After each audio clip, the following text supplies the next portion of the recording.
저는 결혼한 지 17년 된 주부이고 직장인입니다. 남편은 집안일도 잘 도와주면서 아이들도 잘 챙겨주는 분입니다. 하지만 제가 밖에 나가는 것을 너무너무 싫어합니다. 결혼해서 지금까지 단 한 번도 제가 어딜 갔다 오겠다고 하면 기분 좋게 다녀오라는 말 한 번 한 적이 없고요. 다녀올게요 하면 대답도 없고 남편의 언짢은 음이 느껴질 정도로, 그래서 어딜 가도 마음이 편하지가 않습니다. 집에 가면 남편의 태도 때문에 또 불편합니다. 부정적인 남편의 행동과 말이 싫기 때문입니다. 2년 전에 매일 아침 남편에게 1년 동안 문자도 보내봤습니다.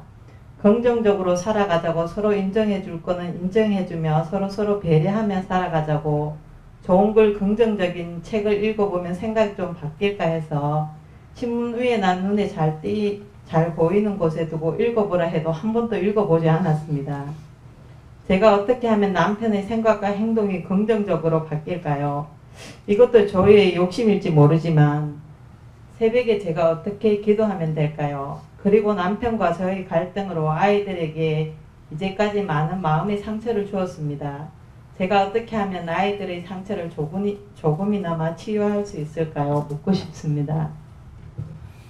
지금 얘기도 들어보면 결국 누구 바꾸려고 그래. 묘한 기도문 받아가 남편을 한꺼번에 착 바꿔버리는 없겠느냐. 지금 다 이 얘기하고 있어. 늙은 어머니를 확 바꿔버리는 방법이 없겠냐. 늙은 부모를 확 바꿔버리는 방법이 없겠냐. 그러니까 남편하고 자기하고 인물로 볼 때 누가 더 좋아요? 아니 자기가 그냥 생각. 남편 인물이 이제 잘생겼어요? 학벌은 누가 더 좋아요? 남편이. 그 다음에 돈은 누가 잘 벌어요? 남편. 그러면 남자 잘 만났네. 결혼 잘한 편에 속해요? 네. 근데 남편이 아내 뭘 못 믿어서 못 나가게 할까?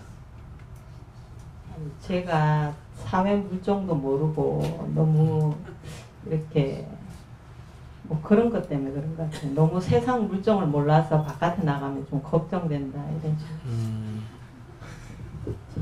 그 어린애 같다 이 얘기구나. 딸처럼 그렇게 생각합니다. 몇 살 차이나? 4살 차이 납니다.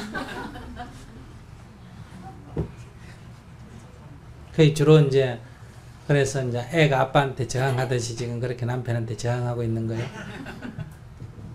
아니요, 그런 건 아닌데 너무 내 생활을 인정을 안 해주니까 저는 남편한테 또 너무 속박되어 있는 그런 느낌을 가지고 있거든요. 예를 들면은 서울에 친구가 있는데 한 2년에 한 번씩 내려오거든요. 예. 그럼 그 친구 만나러 가서도 몇 시간 이렇게 있다 보면 계속 전화가 와요. 집에 안 들어오느냐고. 그럼 데려와서 집에서 놀면 되잖아. 돈 들여가면 바로 밖에서 놀아요. 아니, 친구들이 또 남편이 이렇게 친구들한테 편하게 대해주는 편이 아니라서 불편해서 안 올라가요. 그럼 남편하고 얘기해가 내가 밖에 나가는 게 당신한테 불편하면 친구를 내가 집에 데려와서 놀 테니까 당신이 못 믿으니까 당신이 그럼 밖에 가서 하루 여관에 자고 오라 이렇게 얘기하면 되잖아. 그러니까 아내가 밖에 가서 친구를 만난다, 요즘 동창 만난다, 뭐 만난다 해가 다 바람 피우고 사고 치지. 누가 나 바람 피우러 간다 이렇게 선전하고 간 사람이 어디 있어. 아니, 저는 남편이 벌써 살아온 지가 17년인데도 아내의 마음 그걸 모른다는 게 그것도 솔직히 기분이 나쁜 거거든요. 근데 그러니까 지금 이 남편을 내가 애를 써가 남편을 바꿀 수 있을까? 그건 아닌 것 같아요. 제가 벌써 10년 동안 노력을 해봤는데. 그러면 안 바뀌는 사람을 바꾸겠다 할 때 이제 기적을 일으키는 무슨 비법을 달라 나한테 요구하는 게 아니야. 아니, 제 마음을 제가 그 비법을 달라는 게 아니고 제 마음에 좀 편안해질 수 있게 남편하고 사이가 뭐 이렇게 제가 편안해지는 거야. 남편이 바뀌면 편안해지지. 첫째, 그러니 잘 봐. 남편이 바뀌겠어 안 바뀌겠어? 안 바뀝니다. 그럼 안 바뀌는 거는 바뀌려고 애를 쓰는 게 나아, 포기하는 게 나아? 포기하는 거죠. 그럼 해결이 다 됐지 뭐. 아니 제가 그걸 포기를 하면은 아예 바깥을 안 나가고 그 진짜 하녀처럼 집에서만 살아야 되는 게. 근데 그건 또 싫고. 살면 되지 못 살 게 뭐 있어. 그게 뭐 어려워요. 옛날에 하녀들은 평생을 남편도 아닌데 하녀로서 밖에 못 나가고 살았어 안 살았어? 살았는데 나는 그래도 그 집 안주인으로 사는데 못 살 이유가 뭐가 있어? 아니요, 살으라면 살 수 있을 것 같은데 살기 그렇게 싫다 살면 아니요, 삶에 아무 저기가 없을 것 같아요. 의미가. 예. 그러니까 독립하라 그러죠. 이 독립을 선언할 때는 이게 모험을 해야 돼요. 안주해가지고 어떻게 독립이 돼?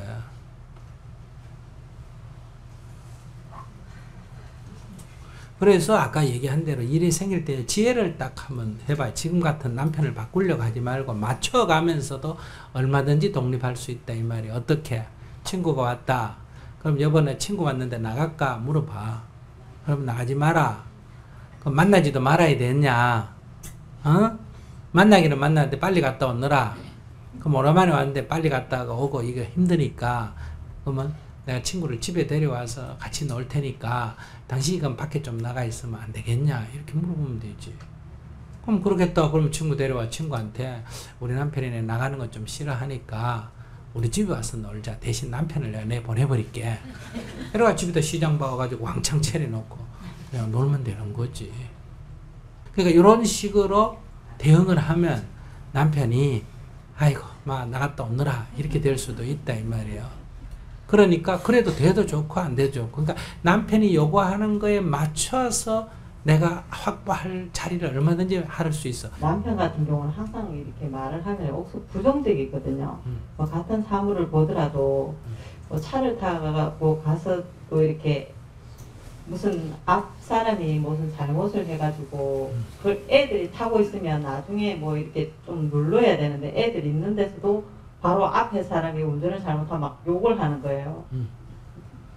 그런 뿐만이 아니라 집에서 평소에 이렇게 얘기를 해도 이렇게 무슨 얘기를 하면 굉장히 부정적인 면이 많거든요. 아까 얘기했잖아. 그게 고쳐질까 안 고쳐질까? 안 고쳐져. 그러면 남편이 그런 부정적인 요소가 있는 걸 아이들이 본받을 거 아니야. 무슨 말인지 아시겠어요? 그럼 대신 그걸 상시하려면 어떻게 되겠어? 엄마가 긍정적으로 보고 남편하고 다투면 그럼 엄마도 지금 남편에 대해서 긍정적으로 보나 부정적으로 보나? 그럼 뭐 아빠는 아빠대로 부정적으로, 아빠는 세상을 부정적으로 보고 엄마는 남편을 부정적으로 보고 그럼 그 둘 다 부정적으로 보는 속에서 아이들이 자라니까 둘 다 부정적이 된다 이 말이에요. 그러니까 아빠가 세상을 부정적으로 보지만 엄마는 그런 아빠를 긍정적으로 보면 아이는 거기에서 사물을 비판적으로 보는 눈과 긍정적으로 보는 눈을 다 갖게 된다. 그러니까 그것은 나의 문제지 아빠의 문제는 아니다. 아버지의 문제는 아니라는 거야. 그러니까 부정적으로 보는 눈을 내도 똑같이 부정적으로 보잖아. 그러니까 나는 남편의 차이가 하나도 없잖아. 남편은 이러이런 이유로 세상을 부정적으로 보고 나는 이러이런 이유로 남편을 부정적으로 보고 있죠. 아니 그럼 스님이 말씀하신 것처럼 남편이 부정적이라도 제가 긍정적으로 하면 애들의 그 상처받은 부분이 조금은 치유될까요? 당연하지. 조금이 아니라 완전히 치유될 수도 있지. 네, 그럼 오늘부터 당장 노력하겠습니다.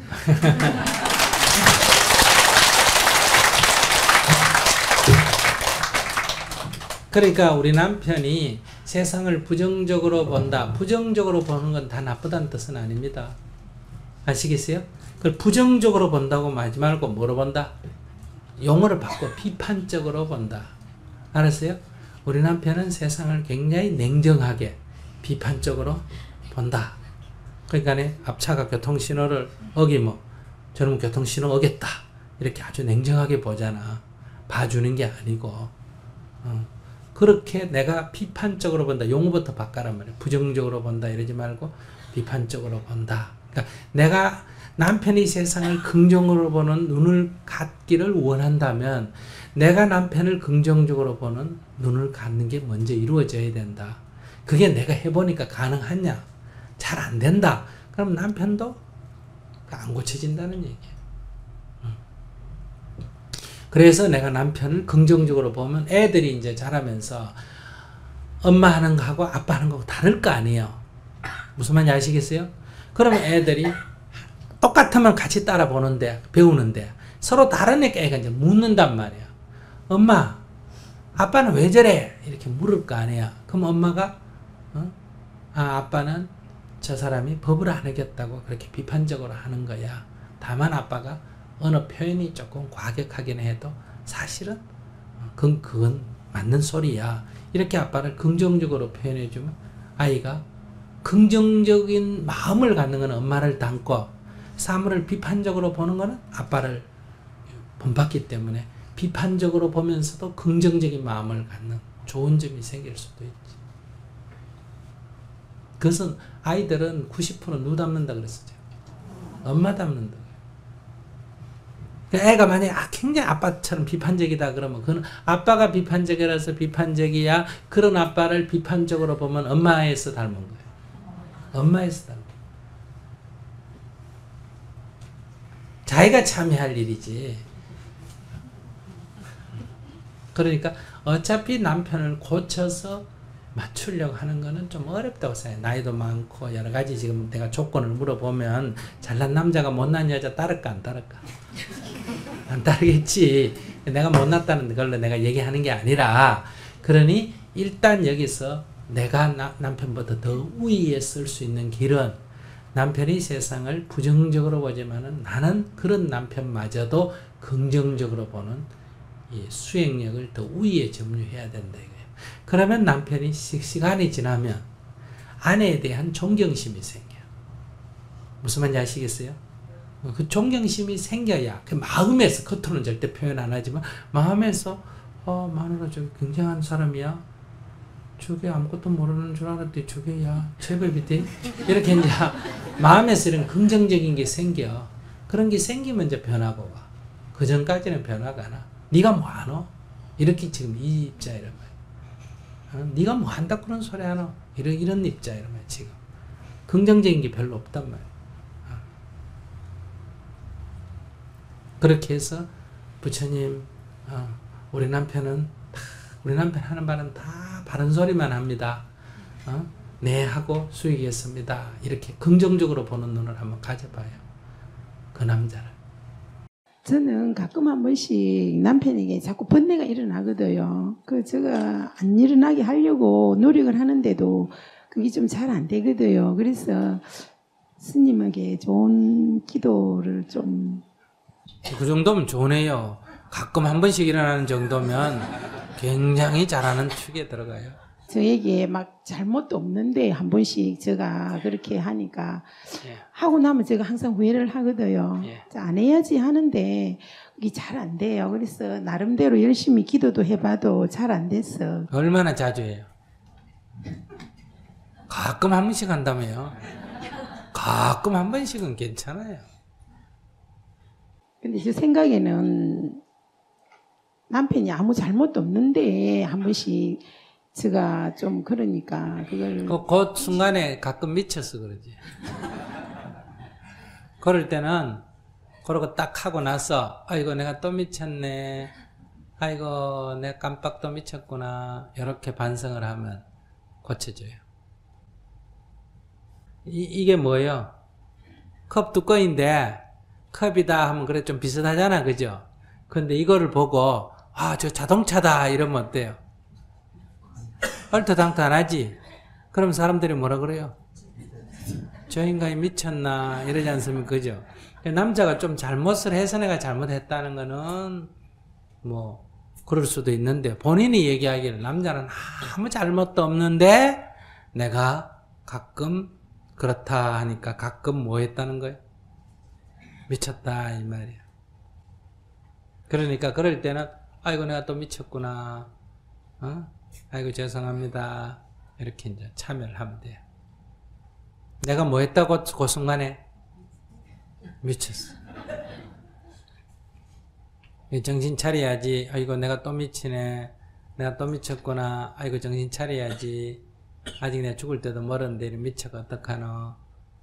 이렇게 이제 참여를 하세요. 알았습니까? 예.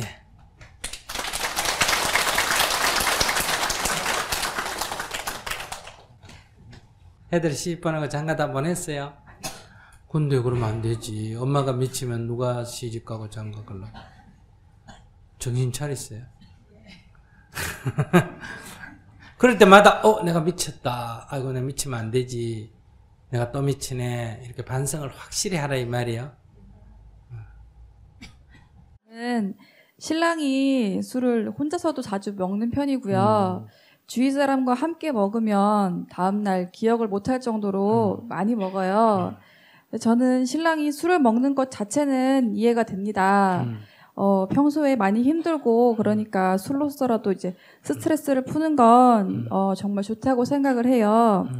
그런데 밤 늦게 들어오면 술을 주량보다 많이 먹어서 이제 주정을 하고 다음날 기억 못하는 모습을 보면 무슨 일이 벌어지지 않을까 불안하고 걱정이 되거든요. 제 걱정이 이렇게 크고 불안한 이유가 있습니다. 시아버님이 술을 드시고 술김에한 행동 때문에 갑자기 돌아가셨어요. 그래서 제가 아버님을 직접 뵈진 못했지만 식구들 얘기를 들어보면 시아버님과 우리 신랑이 많이 닮은 것 같아서 저희 신랑도 갑자기 술 때문에 죽을까봐 항상 걱정이 되고 이제 그런 모습을 볼 때 불안한. 근데 신랑이 갑자기 술 먹고 혹시 그래 만약의 경우에 갑자기 죽는다 해서 자기가 걱정할 일이 뭐가 있나? 제가 의지를 좀 많이 하는 편이고요. 네, 신랑을 많이 사랑해서 그런가 봐요. 신랑이 사랑해서 그럴까? 지 걱정하는 거지. 신랑 걱정하는 거 아니고. 그러니까 제 걱정이 좀 많이 돼요. 제가 그래. 좀 많이 의지를 하는 편이라서. 아니 뭐 걱정할 거 있어. 죽으면 시집하면 더 가고 좋지. 애들이 또 있으니까. 애들이 요즘 있으니까. 애들 있어도 문제 없어. 그런 것만 너무 걱정 안 해도 돼. 걱정한다고 해결될 것도 아니고 걱정 안 한다고 죽는 것도 아니고 그래. 그런데 이제 제가 좀 잔소리를 하면 확실히 좀 안 먹거든요. 이렇게 끝까지 가는 건 아니지만 이렇게 좀 많이 횟수도 줄고 이래서 계속 잔소리를 해야 되나. 잔소리를 하면 이제 저도 하는 입장도 되게 좀 제가 스스로 좀 골치 아프잖아요. 매번 몇 시 들어오는지 체크해야 되고 그러다 보면 잔소리도 하고 이렇게 나쁜 마음이 생기고 그러니까 그런 건 하기 싫고 또 그렇게 하면 좀 나아지니까 해야 되나. 에이 내버려 둬. 죽으면 안 되는데요. 왜 안 돼? 마음을 자기가 탁 놔버려야 돼. 거기에 연연하면 그 술 때문에 자기 지금 죽을 때까지 그거 갖고 싸우다 죽어야 되고 그러면 자녀가 지금 몇이야? 둘이요. 아이들한테 굉장히 나빠. 그러니까 남편이 지금 남편이 시아버지처럼 똑같이 그렇게 술을 먹는 이유는 아버지가 술을 먹기 때문에 아들이 닮은 게 아니고 아버지 술 먹는 거 갖고 어머니가 시어머니가 싸웠기 때문에 아들이 똑같이 닮아. 만약에 시어머니가 남편 술 먹고 와도 등 두드려 주고 그냥 아이고 한 잔 드셨네요. 막 같이 먹읍시다. 이러고 막 그냥 재우고 이랬으면 아들이 절대로 안 닮아. 네, 맞아요. 그랬다고 하더라고요. 그러니까 시아버님이 평소엔 되게 좋으신데 술만 드시면 이렇게 많이 좀 다른 사람으로 변해가지고 좀 그래서. 네. 그래서 싸우기 때문에 아들도 이렇게 자기도 또 이거 갖고 또 싸우면 제 아들도 또 그래. 저도 그럴까봐 잔소리 안 그러니까 지금 말한 대로 잔소리 안 하고 네. 그걸 갖다 나쁘다는 생각을 버려야 된다 이 말이야. 그럼 그냥 놔두는 게. 근데 놔두는 게 뭐냐? 속으로는 간섭하고 싶은데 그냥 놔두면 자기는 자기대로 병들고 남편대로 술 먹지. 그러니까 마음에서 탁 풀어줘야 돼. 그래서 애들이 오히려 커서 아빠는 왜 술 먹고 저래? 그러면 오히려 자기가 아빠가 막 힘들어서 그래 괜찮아 이렇게 얘기해주고 남편이 술 먹고 오면 남편이 주정하도록 하지 말고 둘이 앉아가지고 남편이 얘기하는 걸 자꾸 들어주고 그 한을 들어주면 오히려 풀려. 그러니까 남편이 어릴 때 이렇게 심리가 억압이 돼 있기 때문에 평소에는 아무 말이 없는데 술을 먹고 취하면 억압이 된 심리가 무의식 세계에서 이렇게 나와. 네, 그런 것 같아요. 그러니까 의식이 약간 마비되면 무의식에 억압되어 있는 게 나오기 때문에 그게 그렇게 풀려야지. 그렇게 풀려야 이 사람이 가슴이 덜 답답하지. 그걸 많이 억압된 심리를 계속 갖고 있으면 남편이 나중에 굉장히 건강도 그럼 안 술을 좋아져. 먹는 게 좋은 거네요. 좋은 거지. 야, 이건 이제 제대로 알았구나. 술을 먹고 주정을 조금 해줘야 이 심리가 주정하면서 좀 풀어져. 그러니까 그럴 때 막 잔소리하고 못하게 하면 이 남자가 어릴 때 그 저항감이 부모니까 저항을 못했는데 부인이니까 저항을 하게 되고 집어 던지고 이래. 그래서 오히려 들어줘야 돼.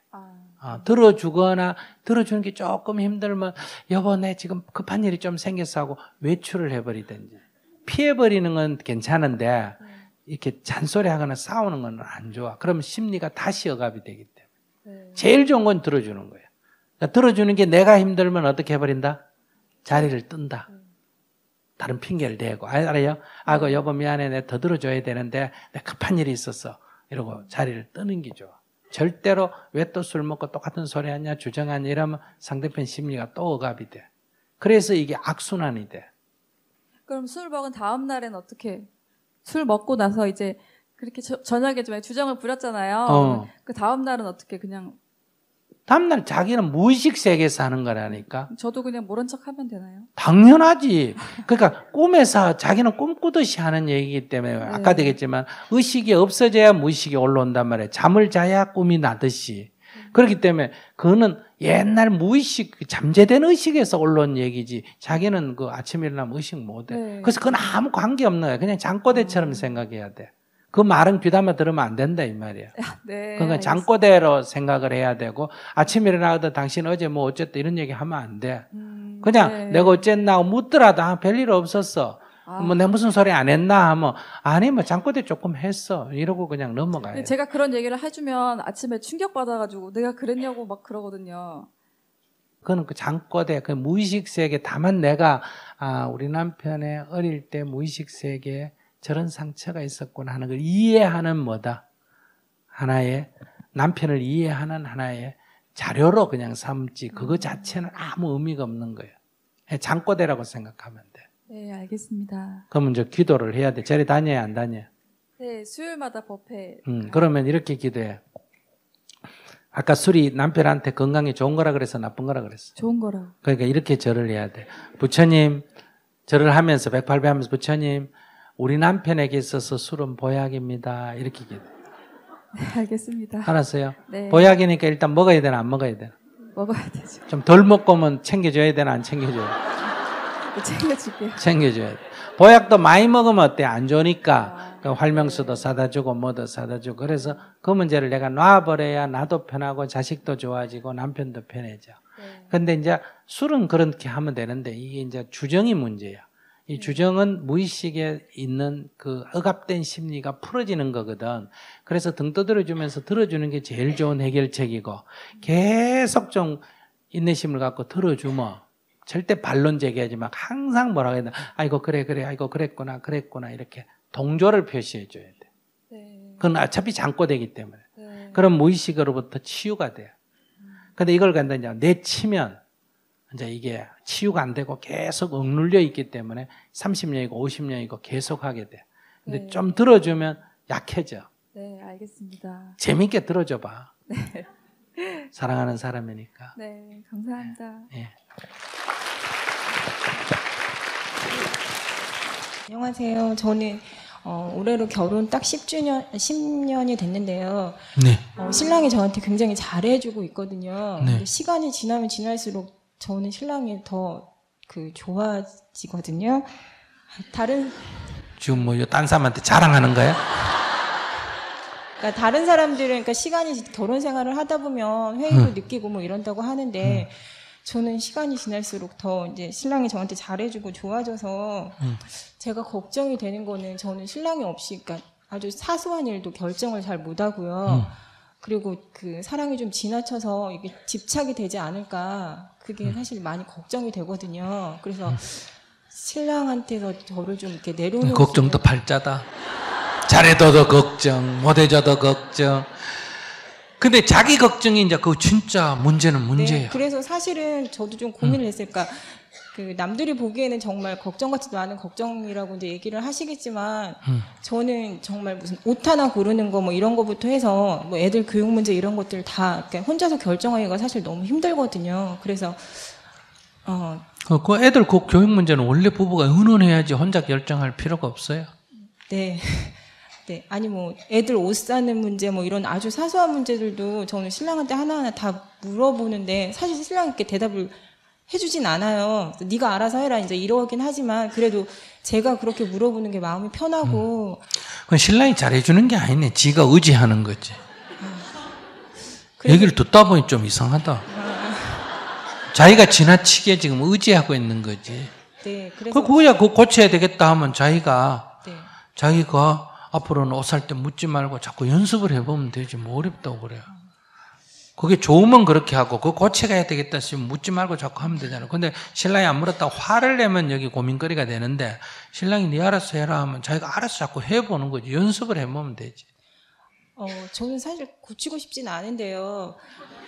제가 그럼 그냥 걱정이 아니지. 그냥 이렇게 고치고 싶은데 안 고치면 걱정이지만 고치고 싶지 않는데 왜 걱정이야? 이렇게 살아도 되나? 되지. 그러니까 다만 이제 그렇게 살아면 지금은 편한데 갑자기만 신랑이 죽거나 신랑이 네. 사고가 나면 이제 과보를 받지 뭐. 네, 그래서 정신없이 헤매야지 뭐. 그게 네. 너무 걱정이 사실은 돼서. 그럼 고치면 되잖아. 그러니까 이게 좀 잘 보세요. 저렇게 신랑이 잘해주는 사람이 갑자기 죽으면 여자가 많이 울까 안 울까? 많이 울겠죠. 그러고 어떤 남자를 만나려고 그래도 다른 남자가 눈에 찰까 안 찰까? 안 차지. 그래서 여자가 행복인 줄 아는데 사실은 죽은 귀신이 산 남자보다 더 힘이 세가지고 아시겠어요? 딴 남자 근접을 못하게 해요. 왜? 내가 딴 남자 마음에 안 든다는 거는 귀신이 근접 못하게 하는 거는 같잖아, 그지? 그래서 나중에 과보를 받는 거예요. 또 그러면 여자는 또 어떠냐? 남자 죽었을 때 우는데 이래 말해요. 아이고 스님, 이제 남편 죽고 나는 혼자 어떻게 살아요? 그래, 이때 죽은 남편 걱정이에요, 지살 걱정이에요. 그러니까 이 남편 사랑이 전혀 아니에요. 그러니까 남자들 여자들한테 잘해줘봐야 죽었을 때 인사 못 들어요. 지 걱정해요. 그런데 반대로 신랑이 막 바람 피고 노름하고 애 먹이고 술 먹고 이래가지고 집안에 하나도 도우면 안 돼요. 그런 인간이 맨날 싸우다가 죽었다. 그럴 때 여자분은 다 또 이래 말해요. 아이고 스님, 그래 죽을 줄 알았으면 술이나만 실컷 먹도록 해줄 거를요. 이거는 자기 걱정이에요, 죽은 신랑 걱정이에요. 그러니까 애 먹이는 게 훨씬 죽은 뒤에 사랑받는 거예요. 그런데 이게 왜 그럴까? 다시 말하면 신랑이 애를 먹인다는 건 여자가 이미 삶이 자립했다는 거야, 안 했다는 거야? 했기 때문에 남편 죽은 게 내 삶에 별 영향을 안 주지. 그러니까 내가 그만큼 자립을 하니까 누구 걱정을 할 수 있다? 죽은 신랑 걱정을 할 수 있는 거예요. 그런데 신랑에게 의지했던 사람은 자립이 안 된 어린애이기 때문에 죽은 사람 걱정 안 하고 지살 걱정만 하는 거예요. 그건 어린애라는 얘기예요. 이렇게 스님 얘기를 양쪽을 또 들어보니까 어느 게 좋은지 모르겠죠. 근데 어느 게 좋은지 모르겠다가 아니고 여기서 지혜로운 자는 남편이 잘해주면 지금 좋고 못해주면 나중 좋고 아시겠어요? 그래서 남편이 잘해주고 안 해주고는 내가 원하는 대로 되는 게 아니거든요. 자기 인생이잖아요. 그지? 잘해주는 남자 만나도 좋은 점이 있고 못해주는 남자 만나도 뭐가 있다고? 좋은 점이 있어. 그러니까 그거는 어느 게 좋다 나쁘다고 말할 수 없어. 자기 처지가 나쁜 것도 아니고 좋은 것도 아니에요. 근데 자기는 지금 좋고 나중 걱정하는데 그거는 지금 좋으면 나중 과보를 받으면 되고 그 나중 과보를 안 받으려면 지금이 약간의 훈련을 어때요? 어떤 사고가 갑자기 나더라도 자기가 끄떡없는 훈련을 자기가 하면 되지. 그러니까 그건 뭐 걱정이에요, 그거를. 공짜로 먹겠다는 거 이거 아니에요? 가만히 있으면서 지금도 좋고 나중도 돈 길 없느냐. 그런 건 없어요. 그러니까 여러분들이 결혼 생활하는 사람은 젊어서 세속에 사는 사람은 젊을 때가 좋고 늙으면 좀 힘들어요. 근데 중은 젊을 때는 조금 힘들지만 늙으면 늙을수록 좋아요. 그래서 저는 지금부터 이제 황금기예요. 지금부터. 여러분들이 다 은퇴할 나이에 저는 이제 황금기예요. 젊은 스님이 와서 강의하면 잘 안 먹히는데 늙은 스님이 와서 잘 먹혀요, 안 먹혀요? 그죠? 늙기만 해도 노숙한 것 같고 뭐가 있는 것 같고 아시겠어요? 그래서 이게 껍데기가 반 값을 합니다. 젊을 때는 아무리 똑같은 얘기를 해도 젊은 것 자체가 안 먹혀요. 왜? 지가 뭘 한다고. 지가 이래요. 예를 들면 내가 참선 얘기를 하면 먹히지만 애 키우고 부부관계 얘기를 내가 막 20, 30대 스님 했다. 먹힐까 안 먹힐까? 안 먹혀. 요새 법륜 스님 이 먹히는 거는 법륜 스님의 실력이 늘어난 게 아니고 오직 한 가지 이유가 있다면 늙어간다는 거. 이거 한 가지밖에 없어요.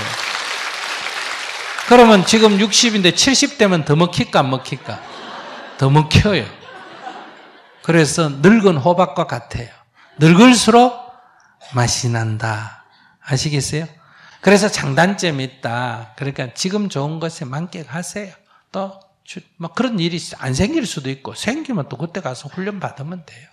그리고 또 혹시라도 그런 거에 대한 위험 대비를 하려면 지금부터 옷 사는 정도는 지가 알아서 하세요. 감사합니다. 스님, 저의 남편은 도박을 좋아합니다. 결혼 초에는 친구들이랑 항상 어울려서 노름을 하다 보니 가정사에 소홀해 싸움도 잦았지만 저도 알지도 못하고 관심도 없었습니다. 항상 놀이라 말하며 계속하더니 그러한 도박성이 다른 데서 나타났습니다. 주식이니 땅이니 하며 투기를 좋아합니다. 돈을 빌려서 이런 것들을 하니 성공한 적이 없고 오히려 모아둔 돈을 항상 다 잃게 되고 더 큰 문제로 제가 남편에 대한 신뢰가 없어지고 원망하는 마음이 수십 년에 걸쳐 뿌리 내린 까닭에 마음을 닦아 없어진 듯 하다가도 돈 문제를 익힐 때마다 다시 살아납니다. 성격도 강해 남의 말을 잘 듣지도 않습니다. 제 원망하는 마음을 어떻게 다스려야 하며 남편의 어리석은 마음은 어떻게 잡아야 할까요? 스님의 말씀을 바랍니다. 내 원망하는 마음을 어떻게 다스려야 할까요? 이 질문은 좋은 질문이야. 그런데 저 남편 마음 어떻게 잡아줄까요? 이거는 남을 고치겠다는 생각이에요. 남을 고치겠다는 생각은 어리석은 생각입니다. 내가 나도 못 고치는데 어떻게 내가 남을 고칠 수 있습니까? 그러니까 남 고치겠다는 생각, 즉 남의 인생에 간섭하는 태도, 이게 내 괴로움의 원인입니다. 현명한 자라면 남을 고치겠다 이런 생각을 말아야 합니다. 내가 죽을 때까지 정진을 해도 내 하나도 못 고치는데 내가 어떻게 남을 고칠 수 있습니까? 내가 남을 고칠 수 있다 하는 것은 과대망상이야. 자기가 부처님보다 더 위대하다고 생각하는 사람. 그런 잘못된 생각이 바로 한평생 자신을 괴롭게 살아가는 원인이 된다. 그러니 지금부터 남편을 고치겠다는 생각을 버리세요. 지금 30년간 잔소리도 하고 싸우기도 하고 하면서 고치려고 했는데 아직도 안 고쳐지잖아? 그러면 30년을 고치려도 안 고치는 남자도 문제지만 안 고쳐지는 줄 알면서도 30년간 잔소리한 본인도 문제는 문제 아니에요? 다 비까비까 하니까 싸우는 거예요. 그러니 남을 고치겠다는 생각은 잘못된 생각입니다. 고칠 수가 없습니다. 이 생각을 버려야 돼요. 이거 안 버리면 아무리 잘해 다녀도 공부에 진척이 없습니다. 남을 고치겠다는 생각은 내가 바로 경계에 끄달리는, 남편을 고치겠다 하면 나는 평생 죽을 때까지 남편 종로로 돼야 됩니다. 남편의 행동과 말에 따라 나의 희로 애락이 늘 좌우받는다. 내 목에 끈을 매서 남편한테 중고하고 갔다. 늘 남편 끄는 대로 울었다가 웃었다가 하고 산다. 내가 남편을 고치겠다는 생각을 탁 놔버리는 즉시 나는 남편으로부터 해방된다. 나는 경계로부터 해방이 된다. 내 목에 걸려있는 밧줄을 끊어버리는 것과 같다. 그의 행위가 내 삶에 큰 영향을 안 준다. 이 말이에요.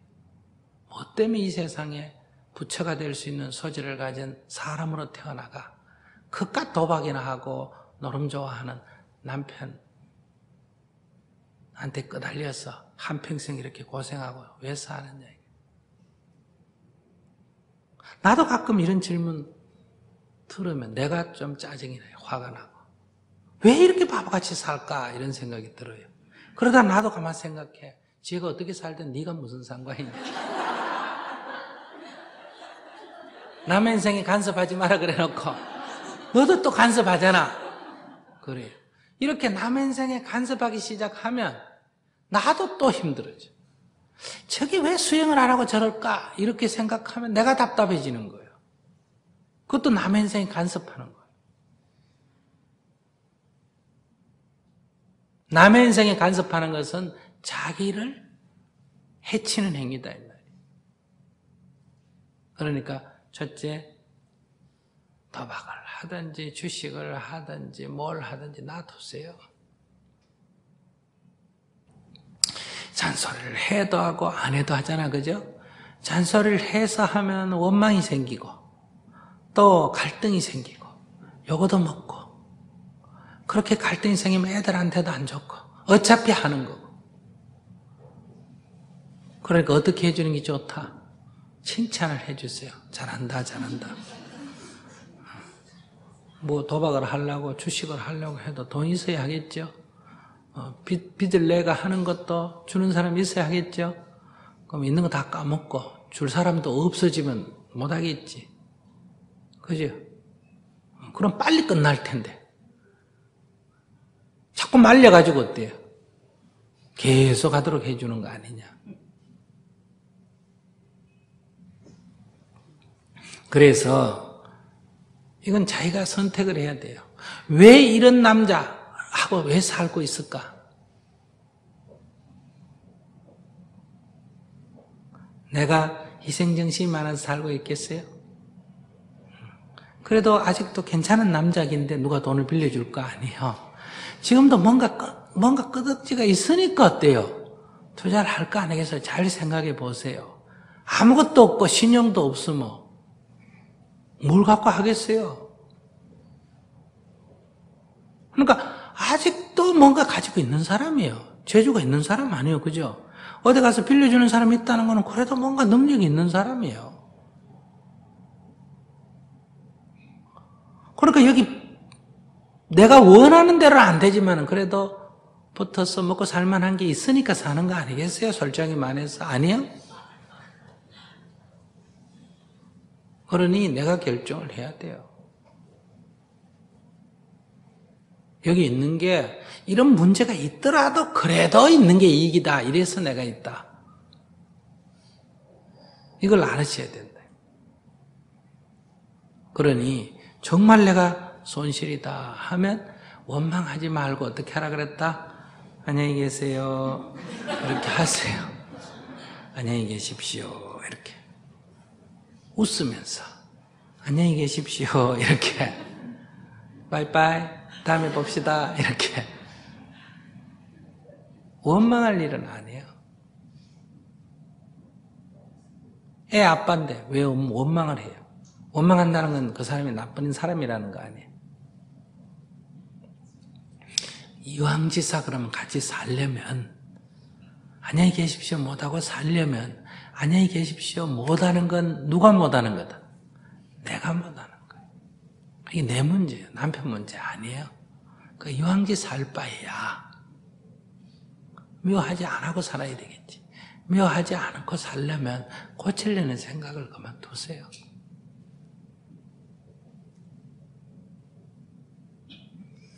주식 투자하면 잘 되라고 기도하고, 돈 빌려주면 누가 빌려주라고 기도하고, 노름하면 따라고 기도하고, 그렇게 기도하세요. 자꾸 남편을 원망하는 거는 망해라고 기도하는 거란 말이에요.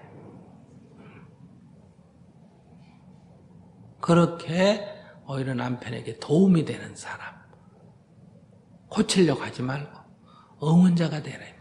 그럼 같이 놀으면 하라는 뜻이에요. 그게 아니에요. 어차피 말린다고 안 될 사람 아니에요. 말려서 되면 저한테 물었겠어요? 어떻게 하면 말릴 수 있겠냐 나한테 지금 이거 묻는데, 부처님도 못 말린다니까. 그래서 잘 이렇게 후원해주면 어떻게 된다? 제풀에 꺾여서 그만두게 된다. 바로 부처님이 말리는 건 이런 방법이에요. 두드리 패가 말리는 게 아니고, 힘으로 말리는 게 아니고, 그러니 불법에 맞게 하시라. 그렇게 하면 첫 번째, 내가 좋고, 투기를 하든지 말든지 내가 좋고, 두 번째, 그래야 그런 삶을 멈출 수가 있다. 근데 문제는 내 마음을 잘 봐야 돼요. 투기하기 때문에 문제예요? 도박하기 때문에 문제예요? 잃고 오기 때문에 문제예요? 이거 잘 생각해요. 그러니까 도박이니 투기니 이건 핵심이 아니에요. 돈을 못 번다, 이게 핵심이에요. 돈을 못 번다. 뇌물을 받아오든지 노름을 하든지 주식을 사든지 따면 어때요? 아무 문제가 안 돼요.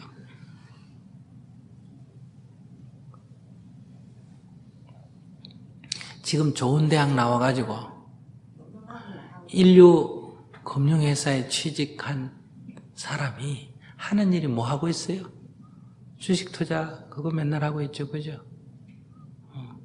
환치기 하는 그거 뭐예요? 환딜러라고 하는데 그거야말로 완전히 도박이에요. 주식은 그래도 몇 달 보고 하지, 이거는 뭐 몇 시간 보고 하는 거야. 그러다 월급 많이 주니까 전문 인류대학 나와가 유학 갔다 와가 그러고 하잖아. 그 월급 많이 주니까 아무 문제가 안 되잖아. 좋은 직장이라 그러잖아. 술집을 하든지 빠찌꼬를 하든지 돈만 많이 벌면 뭐라고 한다? 회사라 그러지.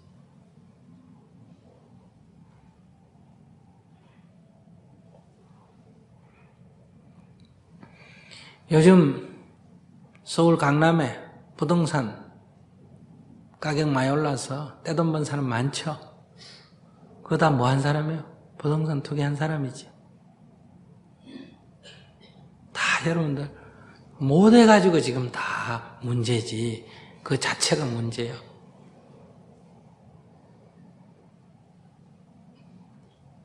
그러니까 이게 다 욕심으로부터 생기는 거예요. 이게 지금 오늘날 우리는 이런 가치관의 혼란 시대에 있단 말이에요. 그래서 내가 이걸 좀 깊이 반성을 해야 돼. 그래서 남편을 위해서 오히려 기도하는 마음. 그만둬라 그러지 말고 남편을 이해하고 직업도 변편찮고 능력도 없고 하니까 남은 돈 버는 거 보고 하니까 자기도 빨리 돈 벌고 싶고 하다 보니 뭔가 요행수를 바라고 이러다 보니 이런 일이 자꾸 생긴다. 그 얼마나 본인도 답답하겠어요. 그러니까 오히려 격려해주고, 아이고 여보 꼭 돈이 많아야 잘 사는 것도 아니요. 그래서 새끼 밥 먹고 좋게 살면 되지. 뭐 그리 중요하요. 오히려 이렇게 편안하게 자꾸 해주고 그래야 이런 게 끊어진다. 하지 말라고 싸우고 그러면 남편 마음이 어떠냐? 내가 한번 확 잡아가지고 한번 뻥튀기를 해서 확 따서 니한테 내가 뻔때를 한번 보여주겠다. 늘 그런 생각이 있는 거예요. 네가 나를 무시하지? 내 이제 좀 기다려봐. 이렇게 인천에 배만 들어오면 그때 네가 나를 다시 볼 거야. 이런 게 다 가슴에 깔려 있는 거예요. 아내에게 무시당하는 거에 대한 어떤 그 반격할 기회. 그건 내가 확 돈을 벌어버리는 거라고 생각하는 거예요. 그렇기 때문에 이게 더 부추기는 게 된다 이 말이에요. 그러니까 이렇게 하지 말고 나도 좋고 남편에도 도움되는 길은 더 이상 고치려고 하지 말고 그 사람은 그 사람의 인생이니까 바보같이 내가 거기에 끌려서 한평생 결혼하고 살 필요가 뭐가 있나 이렇게 좀 현명해야 돼. 그래서 오히려 그를 위해서 기도하고 이렇게 불법에 귀해서 정진하고 이렇게 하면 첫째 내가 좋고 두 번째 그 사람도 도움이 된다. 이렇게 해서 고친 사람들 많아요. 네, 안녕하세요. 결혼 18년 차 된 가정주부입니다. 네. 제 고민은 저희 남편이 직업군인이거든요. 네. 그래서 작년 12월에 동해 쪽으로 이제 가서 일을 하게 됐어요. 그러니까 첫째가 고등학교 1학년이고요. 그리고 둘째는 중학교 1학년이에요. 그래서 아이들 교육 관계로 지금 떨어져 살고 있거든요. 네. 근데 한 4년 전에 저희가 주말 부부를 한 2년 했어요. 그때는 이제 거리가 1시간 거리였거든요. 네네. 근데 이제 다시 합쳐서 살 때 사실 약간 힘들었어요. 예. 떨어져 살다 보니까. 그랬는데 이제 앞으로 제 생각에는 뭐 짧으면 2, 3년, 길면 한 5년, 이렇게 좀 떨어져서 또 살아야 될 것 같아요. 그래서 제가 요즘 좀 편안해하는 경향으로 생겼어요. 편안해지고 있는 거예요. 저녁에 밥도 안 해도 되고, 뭐 빨래도 안 해도 되고. 그래서 이제 나중에 만약에 합쳐서 살 때 또 힘들어질 것도 같고, 그리고 스님께서 부부는 2년을 떨어져 살면 안 된다는 말을 하셨던 것 같아요. 네. 근데 그래서 제가 아이들을 데리고 이사를 가야 되는지 안 가야 되는지 항상 그게 고민이거든요. 그래서 뭐 그 많은 그 사람들한테는 얘기할 거 없고 자기는 이사를 네. 가는 게 좋겠다. 저요? 응. 근데 아이가 지금 기숙사 고등학교에 있는데 아니 놔놓고 그 저끼리 자취하라고 그러고 하면 되지. 자취하라고. 안 가겠다면 애 걱정, 애 핑계 댈 필요 없고. 뭐 애 핑계 대? 가자! 이러고 뭐, 쉬고 뭐 여기서 살 수 있으면 지 돈 벌어 살아라 놔놓고 가고, 가자! 이러고 엄마가 거기에 뭐 눈도 깜짝 안 하고, 아빠, 난 이렇게 얘기하면 돼. 엄마 어쩌고 저쩌고 하면, 네. 그래, 임마, 니는 니 혼자니까 아직 어리니까 니 혼자 살 수 있지만 나는 아빠 없이는 못 산다. 난 남자 없이 못 살아. 근데 가. 또 이렇게. 따라가든지, 누구 여기 있든지, 알았어 해. 누구는 뭐. 근데 남편은 또 아이들 걱정하느라 그냥 살아. 아니야. 그 남편이 그냥 하는 소리고 남편도 그렇게 살면 또 편애가 또 그런지 모르지. 그러면 이제 자꾸 멀어지는 거야. 이게 네. 처음에는 떨어져 사는 게 힘들지만은 떨어져 살면 이제 떨어져 사는 데 대해서 인간은 적응해요, 적응 안 해요? 적응하게 된다. 습이 생긴다. 그럼 나중에 합하면 굉장히 불편해. 네. 그럼 자꾸 이게 떨어질 궁리를 자꾸 서로 떨어질 궁리를 하게 되는 거예요. 남편도 예를 든다면 떨어져 사는 게 편하면 그 말을 아내한테 못 하지만은 딴 데 발령 갈 일도 있고 안 갈 일도 있을 때 슬쩍 어느 쪽을 선택한다? 가는 쪽을 선택하고 아내도 뭐 따라가도 되는데 애 핑계 대고 어때요? 슬쩍 남는 쪽으로 선택하고 이러면 이제 어려워져요. 근데 둘째 아이가 좀 내성적인 성격이거든요. 내성이든 외성이든 그게 무슨 상관이야. 뭐 내성이 못 듣고 외성이 못 돼. 그냥 가면 되지. 그냥 거기 집어넣어가지고 거기 가서 사는 거예요. 그러니까 자기가 주말 부부를 하려면 애들을 여기 놔놓고 주말마다 오는 게 낫지. 주말 엄마는 아무 문제가 없는데 주말 부부는 문제예요. 그런 거는 인생 사는 게 그건 인생의 원리를 몰라서 그래. 나중에 다 과보를 받아요. 스님이 그 일일이 다 얘기할 거 없어. 그러면 떨어져 사는 사람들이 힘드니까. 그래서 무조건 자기 같은 경우는 내일이라도 이사를 가는 게 좋아. 감사합니다.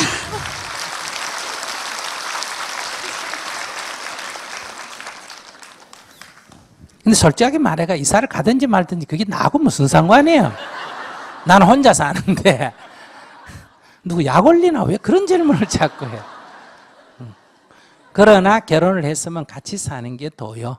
근데 이제 이래 가려는데 나는 진짜 가려고 하는데 남편이 막 화를 내고 나중에는 막 기물을 부수고 막 난리가 났다.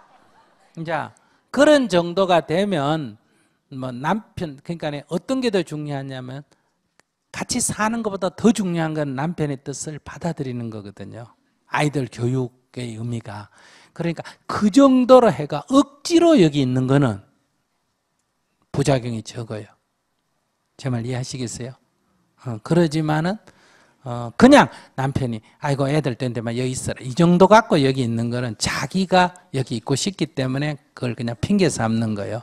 자기는 무조건 애고 뭐고 필요 없다. 애가 무슨 소용이 있나. 당신 없으면 난 못 산다. 이렇게 딱 마음을 가져줘야 되고 설령 마음에 안 들더라도 말을 그렇게 해야 돼요. 딱 그냥 따라가야 돼요. 나는 당신 없으면 못 산다. 당신하고 같이 살 거야. 그리고 애들을 데리고 가는 게 좋고 애들이 안 가겠다 그러면 인원해가지고 그냥 방 하나 얻어가지고 자취하도록 해주고 자기가 주말에 그냥 놀러 와가지고 토요일 날 와가지고 이렇게 뭐예요 뭐 밥 같은 거 밑반찬 좀 해주고 아무 문제 없어요. 저도 중학교 1학년 때부터 자취했어요. 나 혼자 밥해 먹고 다녔기 때문에. 그래서 지금 뭐는 잘한다? 밥하고 된장찌개 하나는 잘해요. 딴 건 못해도. 그걸 몇 년을 했으니까. 그러니까 그게 다 길게 보면 다 도움이 돼요. 해주는 밥 먹는 것보다는 밥 해주고 사는 게 길게 보면 인생의 더 덕이에요. 그러니까 애들이 뭐 공부만 한다 이런 생각할 필요가 없어요. 그 성적 5점 오르는 것보다는 밥 할 줄 아는 게 인생 사는데 훨씬 더 도움이 돼요. 점수하고 이건 비교가 안 됩니다. 인생을 너무 짧게 보니 그런 거예요. 갈까요 안 갈까요? 가야 될 것 같은데요. 가야 될 것 같은데. 가야 될 것 같은 게 아니라 갔다니 그게 무슨 말이에요? 가겠습니다 이래야지. 아, 예, 가겠습니다.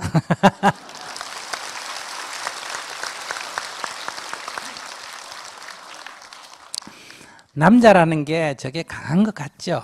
저게 속에 아무것도 없어요. 이게 신혼에 있다가 아기 낳아가지고 막 아내가 아기 키우는데 정신이 팔려가 있어도 이 남자란 건 섭섭해 하는 게 남자예요. 그거 잘 모르지? 그거 아기 키우고 느끼면서 남편이 그런 거 느끼는 거 알았어요? 몰랐어요. 아이고. 그럼 사랑받기 틀렸어. 그러니까 놔놓고 갈라 그러지. 데리고 안 가고. 그러니까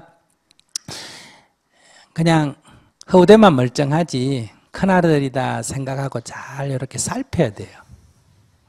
그래서 잘 살펴주면 이 남자랑은 또 어리석어가지고 또 죽을똥 살똥 일을 해요. 밤낮 쥐하러. 낮에는 밖에 가서 일하고 밤에는 또 와서 일해주고.